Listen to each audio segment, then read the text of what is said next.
All right, let's get right into it. If you've got arthritis, you've probably asked yourself this a million times. When I'm exercising, how hard am I actually supposed to push? You know the mantra, right? Every gym has it on a poster somewhere. Go hard or go home. No pain, no gain. But does that really apply when you're dealing with arthritis pain? I mean, is pushing through the pain the answer, or are we just making things worse? That's the big question we're digging into today. Okay, so to figure this out, we're going to skip the anecdotes, what your buddy at the gym says, and we're going straight to the source. Let's look at what the actual science has to say about this. And we're not just talking about any old study. We're talking about the gold standard of medical evidence, a Cochrane systematic review. Now, what that is, it's basically a study of studies. It takes all the best, highest quality research out there on one topic, pulls it all together, and gives us the most powerful, most reliable answer possible. It's the best of the best. So, the big reveal? What did this giant review actually find? Well, when you pit high-intensity against low-intensity exercise for osteoarthritis, high-intensity does come out on top, technically. But, and this is a huge but, look closer at these numbers. For pain, on a 20-point scale, the difference was less than 1 point. For function, on a 68-point scale, it was a little over 2.5 points. When you boil it down, both come out to just a 4% improvement. Okay, so 4%. What does that even mean in the real world? Like, would you actually feel that difference getting out of bed in the morning? Probably not.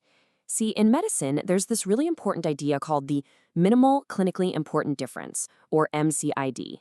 It's the tipping point. It's the smallest improvement that a real person would actually notice and say, yeah, I feel better. And for arthritis, that magic number is usually around a 15% improvement.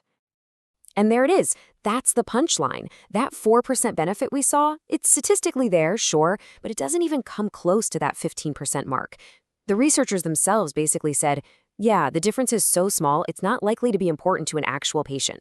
So all that extra effort, all that going hard, it just doesn't seem to give you the major results you'd expect.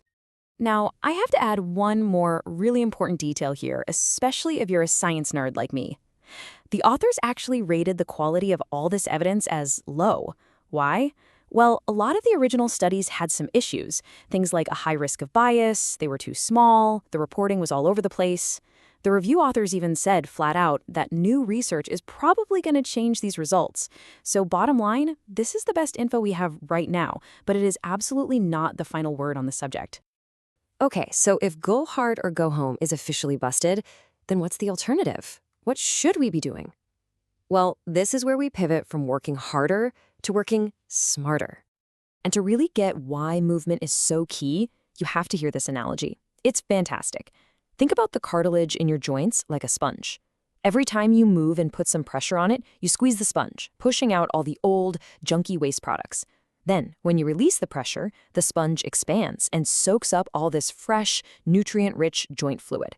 It's incredible, right? Movement is literally how your joints eat and take out the trash. This changes everything, doesn't it? Suddenly, the goal isn't about crushing a workout or hitting some crazy intensity level. The real goal, the thing that actually matters, is just being consistent. And the number one skill you need to build? It's learning how to actually listen to what your body is telling you. So, what does listening to your body actually look like? Well, here's a super simple, super practical rule of thumb. Think of your pain on a scale from 0 to 10. A little bit of pain while you're moving, say a 2, 3, maybe even a 4, that's generally okay. But if that pain starts creeping up past a 5 out of 10, or if you're still feeling it hours after your workout is done, that's not a stop sign. It's not your body telling you to quit. It's just a yellow light. It's your body saying, hey, that was a little too much. Let's dial it back next time. Okay, let's be real though. There are going to be days, bad days, flare-ups, days where even getting out of bed feels like a marathon. We all have them. So what do you do then? How do you navigate those really tough moments? The absolute key, according to the experts, is this: modify, don't stop. So what does that mean?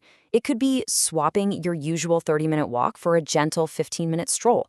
Or maybe you try walking in a pool, which is amazing for taking the load off your joints. If you lift weights, just drop the weight down or do fewer reps.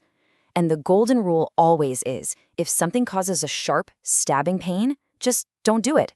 Seriously, on those really bad days, even doing a few simple stretches before you get out of bed can be a huge win. But all this talk about listening to your body brings up something deeper, something really important. What happens when everything in your head, maybe even your entire culture, is screaming at you to do the exact opposite, to just tough it out? This brings us to our final piece of the puzzle. Because managing pain, it's not just a physical game, it's a mental one too. I saw this quote from a discussion on pain management in Japan, and it stopped me in my tracks. It perfectly sums up this mindset. It went something like this: take 2 gammon and call me in the morning.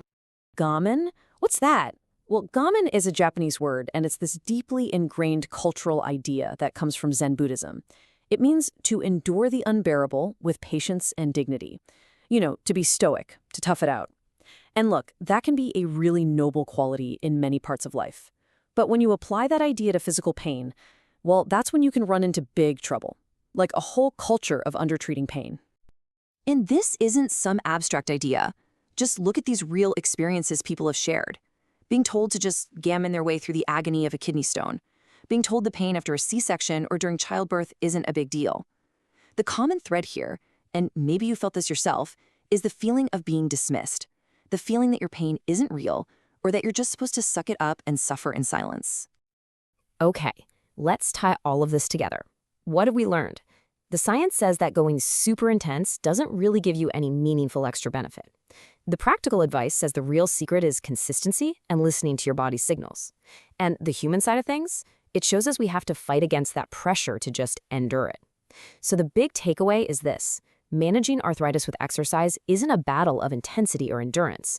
It's about being smart, being consistent, and being compassionate with yourself.